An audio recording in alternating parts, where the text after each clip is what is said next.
promoting scam crypto billionaires to straight up being racist to teaching people how to get millions of views, YouTube Shorts has created some of the most loved and hated creators.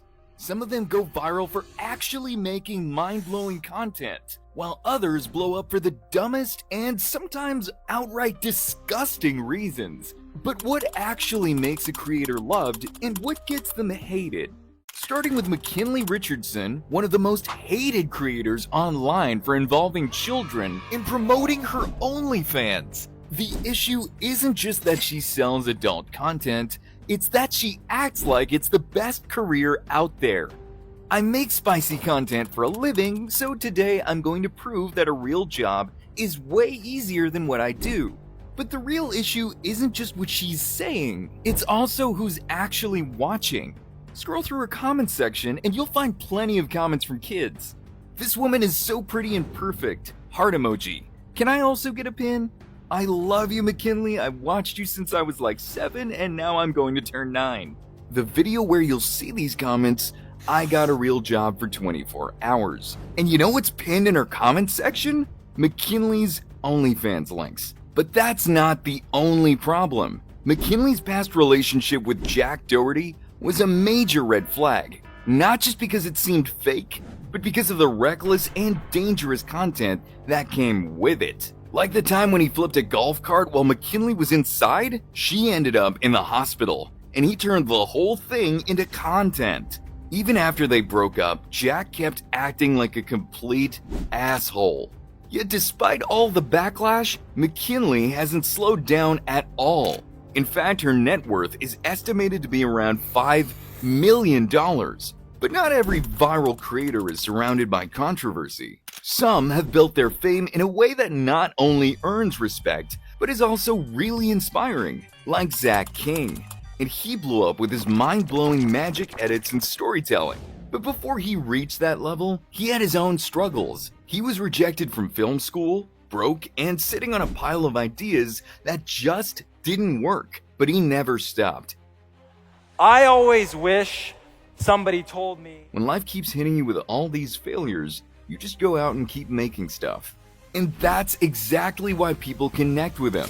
Success didn't just land on his lap. He built it with passion, persistence, and a whole lot of trial and error. But even after all of his fame, Zach never lost what made him different. While most creators chase trends, he sticks to what he loves: storytelling, creativity, and capturing that sense of childhood wonder. Even if everything else fails, I'm going to know that these 15 years, I still had all these camera roll memories. His success isn't just about magic tricks, it's about inspiring people to chase their dreams.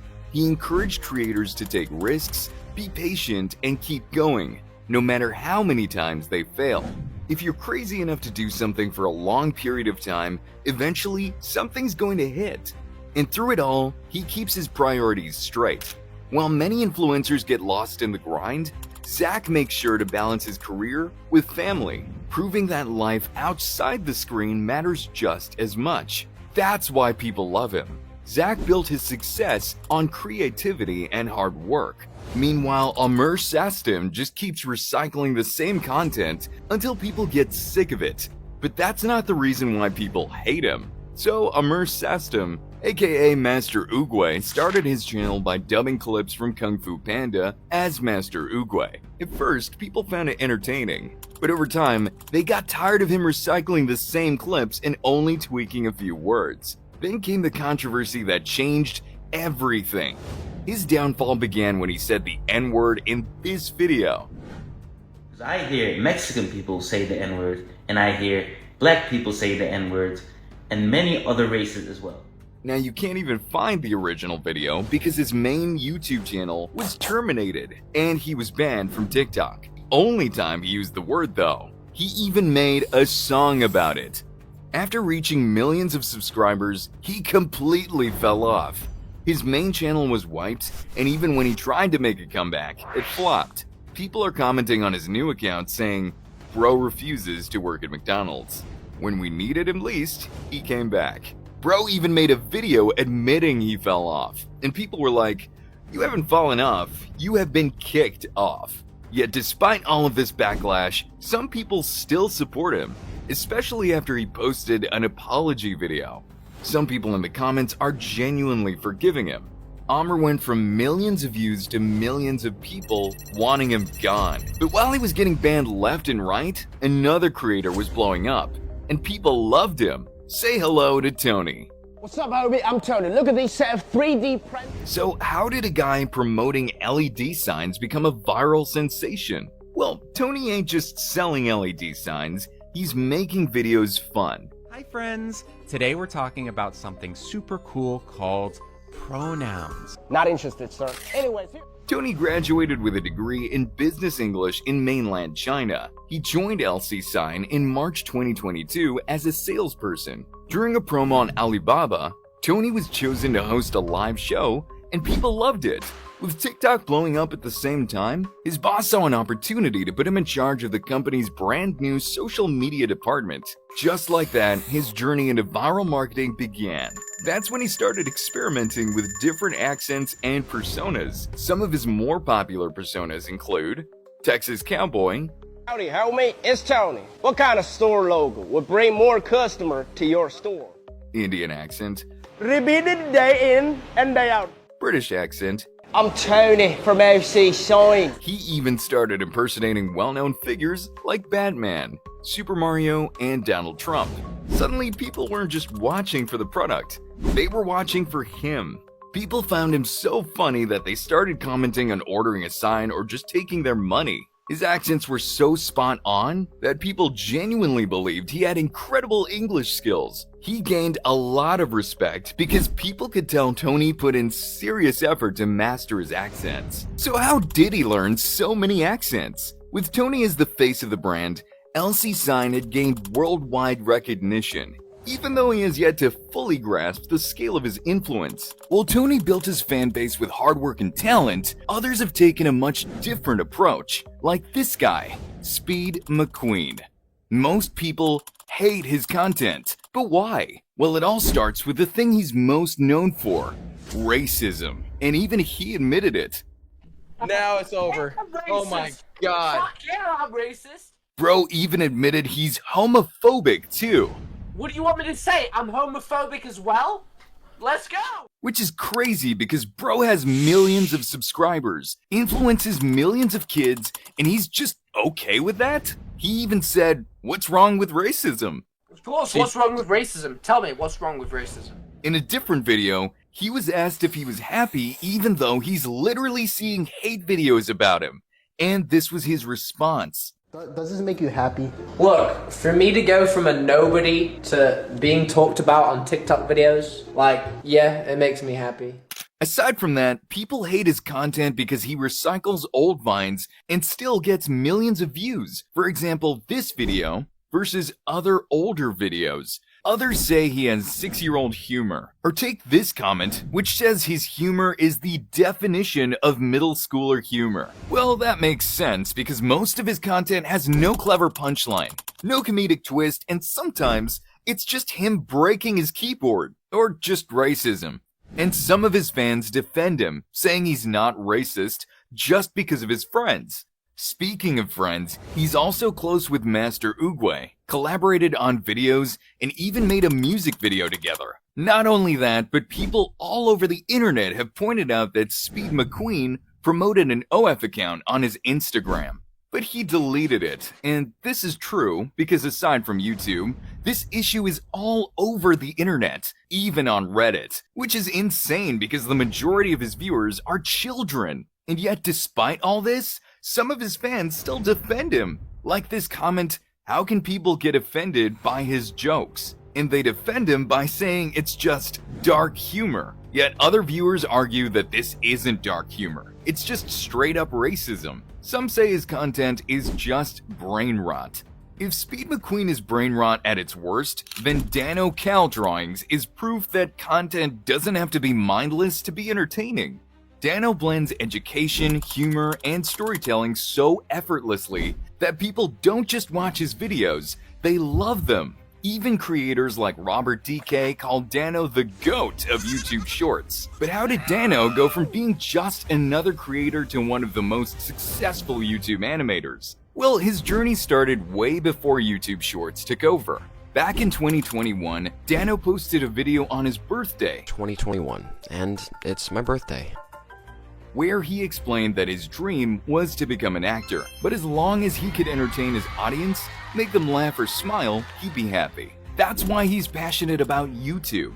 Even though he knew he might not make it big, that was okay with him. So he started fresh with commentary videos, making everything from his interests and relationships to deeper topics like his struggles with school and fitting in. But those videos weren't really taking off. He was having fun making them, but they were only getting a few thousand views. So he needed a new strategy.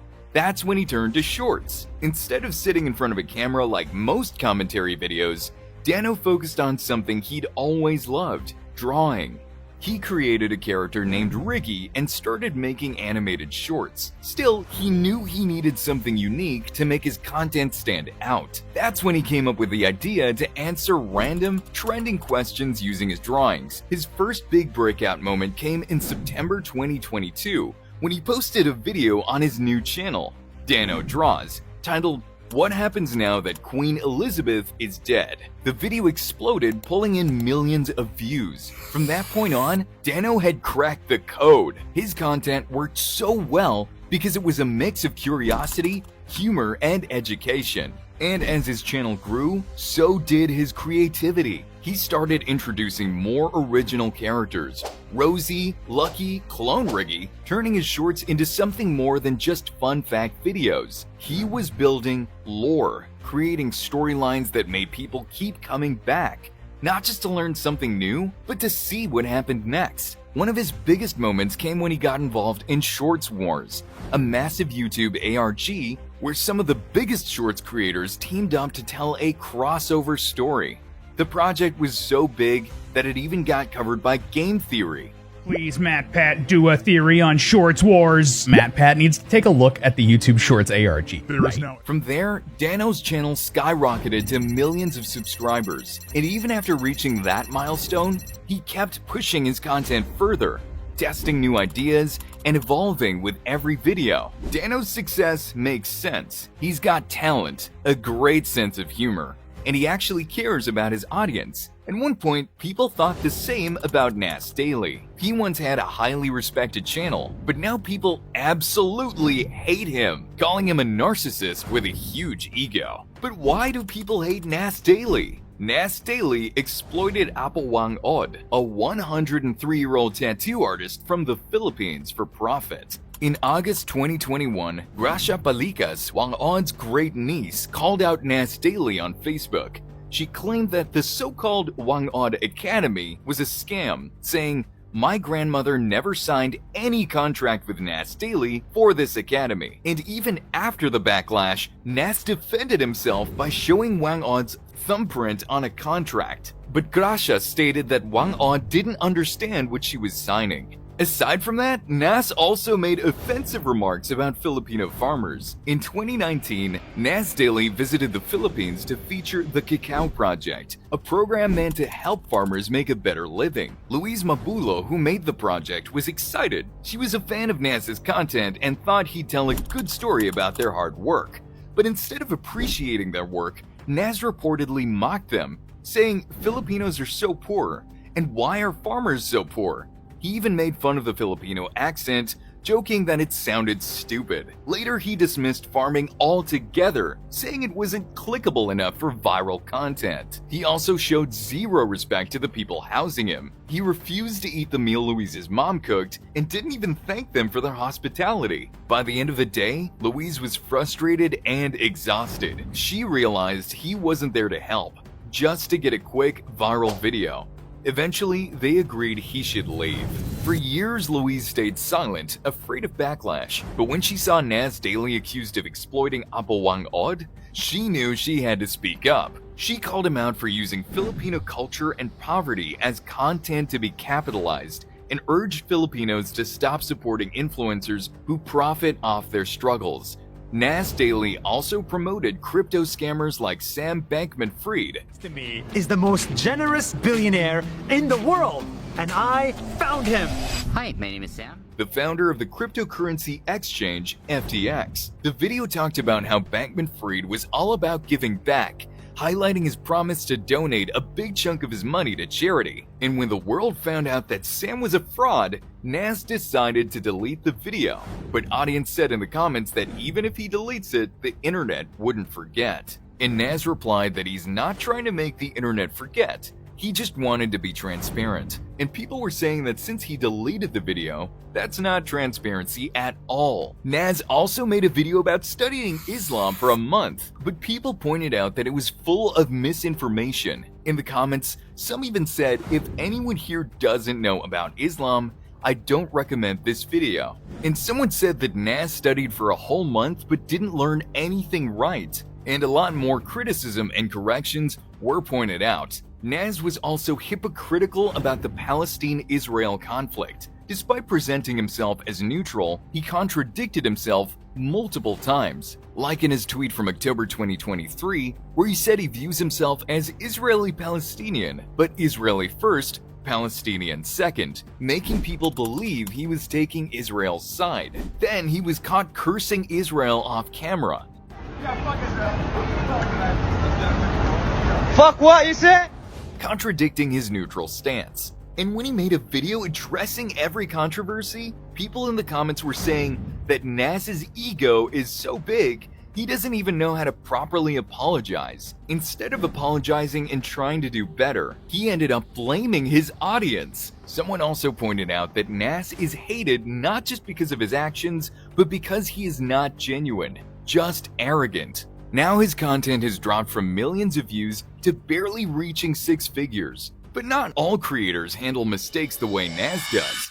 Take Zach D Films for example, and people loved Zach for that. His channel is known for both informative content and animated 3D videos. And it's funny that people on Reddit say Zach shares facts that haunt them, but in a good way. But sometimes Zach makes mistakes. 2 of the best examples involve a magic trick and the time KFC changed its name. In 2022, Zach made a video trying to explain how a magician named Specialhead pulled off his levitation trick on America's Got Talent. He confidently claimed the trick worked by using a hidden metal base under the carpet and a rod inside the magician's sleeve to support him, but Zach was wrong.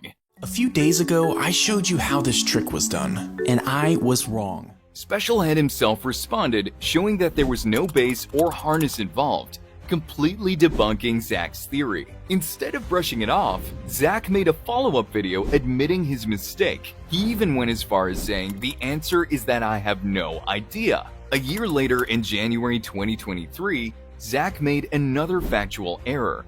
He uploaded a video explaining why Kentucky Fried Chicken changed its name to KFC, claiming it was because the state of Kentucky trademarked its name and demanded licensing fees. But viewers quickly called him out. Turns out the story came from a joke article that Zach mistakenly took seriously. Instead of ignoring the backlash, Zach retraced his research, found where he went wrong, and made another video correcting his mistake. KFC, and my explanation was wrong. And people in the comments section appreciated him for that. Many praised him, saying it's honestly amazing how he takes accountability for his mistakes. This is exactly why people respect Zach. He always corrects himself when he's wrong. Zach D Films proves that owning up to your mistakes earns respect. He listens, learns, and corrects himself. But not every creator takes criticism that well. Bantelect, on the other hand, has a completely different approach, one that usually involves copyright striking and suing. That is why the internet really hates him, for reading memes from Reddit and forcing a fake laugh. Into the woods to scream, not like to release stress, just to scream like a wild man. Over time, he's gained a reputation for being cringe, dishonest, and most importantly, creepy toward women, especially after OF creator Jordan Max exposed their weird conversation. Ben had asked Jordan if she wanted to make an OnlyFans video. When she declined, he immediately canceled their scheduled podcast, where they were supposed to taste pickles. After Jordan exposed their conversation, Ben DM'd her and threatened to sue. Then another woman came forward and DM'd Jordan with the screenshots of a similar experience. After just a few messages, he pushed the conversation toward making OnlyFans content together. And as expected, Bentelect got aggressive when rejected. Then he made an apology post and played the "I have sisters so I respect women" card. After that, he posted an apology video on TikTok. The first thing I want to say is I'm sorry to anyone that I've made feel uncomfortable. But people aren't buying it. It feels robotic.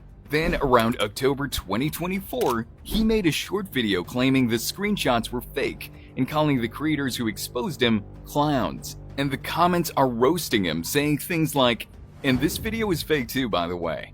Or, "Put the fries in the bag already. This isn't really forgivable." And this comment is brutal because Bentelite used to pull in millions of views on YouTube, but now his shorts struggle to break a few thousand. Maybe he could learn a thing or two from Jenny Hoyos, because her content not only captures millions of viewers, but also teaches people how to do it. And that's exactly why people love her so much. Jenny creates content by answering weird, fun questions that people never thought to ask, but love finding the answers too. For example, how many flavors can you get with $1? What's the cheapest thing in an airport? Can you cook faster than fast food? and these kinds of questions grab attention instantly. But that's only one part of why she's so successful. Jenny knows how to hook an audience and keep them engaged from start to finish. She actually teaches people the format and has shown it when she was a guest on multiple channels like TED, J Klaus, and vidIQ. Even other Shorts creators admit that Jenny cracked the code on YouTube Shorts,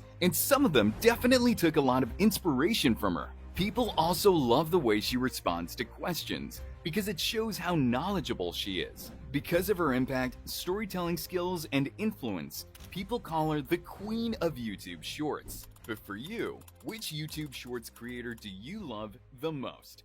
And which do you absolutely hate?